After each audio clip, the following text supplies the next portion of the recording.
Hi guys, നമുക്ക് രണ്ട് classic brides നോക്കിയാലോ. ഫസ്റ്റ് വൺ വന്നിട്ട് ഫ്രഞ്ച് ബ്രൈഡാണ് ആൻഡ് സെക്കൻഡ് വൺ വന്നിട്ട് റോപ്പ് ട്വിസ്റ്റഡ് ബ്രൈഡ്. സോ നമ്മുടെ ഫസ്റ്റ് ഹെയർ സ്റ്റൈൽ വന്നിട്ട് ഫ്രഞ്ച് ബ്രൈഡാണ്. ഓൾവേസ് ട്രെൻഡിങ് ആണ് ഈ ഒരു ഹെയർ സ്റ്റൈൽ. ആദ്യം തന്നെ രണ്ട് സൈഡിൽ നിന്ന് രണ്ട് പാർട്ടീഷൻ ഹെയർ ഇങ്ങനെ മാറ്റി വെച്ചിട്ട് ബാക്കിലെല്ലാം കൂടിയിട്ട് ബണ്ണിട്ട് വെക്കുക. ദെൻ അത് കഴിഞ്ഞിട്ട് നമുക്ക് ബ്രൈഡ് ചെയ്യാം. ബ്രൈഡ് ചെയ്യാനായിട്ട് നമ്മൾ ഒരു സൈഡിൽ നിന്ന് തന്നെ 3 പാർട്ടീഷൻ ഹെയർ എടുത്തിട്ട് നമ്മളത് ഇങ്ങനെ ബ്രൈഡ് ചെയ്യാണ്. ദെൻ അത് കഴിഞ്ഞിട്ട് ഓരോ ഹെയർ സ്റ്റാൻഡ്സും ഇങ്ങനെ ആഡ് ചെയ്ത് കൊടുക്കുക.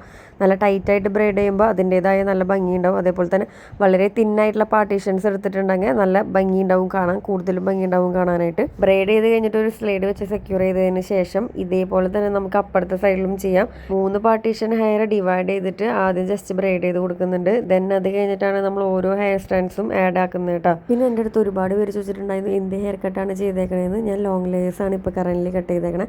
ഞാനൊരു 2 year before short layers cut ചെയ്തിട്ടുണ്ടായിരുന്നു. പിന്നെ എൻ്റെ ഹെയർ ടൈപ്പ് ചോദിച്ചിട്ടുണ്ടായിരുന്നു ചിലവർ. എൻ്റെ ഭയങ്കര ഫ്രിസി ആൻഡ് ഡ്രൈ ഹെയർ ടൈപ്പാണ്. എൻ്റെ സ്കാൽപ്പൊക്കെ ഭയങ്കര ഡ്രൈ ആണ്. അതുപോലെ തന്നെ മാനേജ് ചെയ്യാനും ഭയങ്കര പാടാണ്. ഭയങ്കരമായിട്ട് ചടപിടിക്കും എൻ്റെ മുടി. അപ്പോൾ നമ്മുടെ ഹെയർ സ്റ്റൈൽ വന്നിട്ട് സെറ്റ് ആയിട്ടുണ്ട് കേട്ടോ. ക്യൂട്ടായിട്ടുള്ള ഫ്രഞ്ച് ബ്രൈഡാണ് ചെയ്തേക്കണത്. അതുകൊണ്ടാണ് ബാക്കിലത്തെ എല്ലാ മുടിയും കൂടി ഫ്രണ്ടിലേക്ക് ഇട്ടേക്കണേ കേട്ടോ. ക്യൂട്ടായിട്ടുള്ള ഹെയർ സ്റ്റൈൽസ് ഒക്കെ നോക്കുന്നവർക്ക് ഈ ഒരു ഹെയർ സ്റ്റൈൽ അടിപൊളിയാണ്. എത്നിക് വേഴ്സ് ആയിക്കോട്ടെ, അതേപോലെ തന്നെ വെഡിങ് ഗസ്റ്റ് ഹെയർ സ്റ്റൈൽ ലുക്കിനൊക്കെ ഇത് അടിപൊളിയാണ് കേട്ടോ.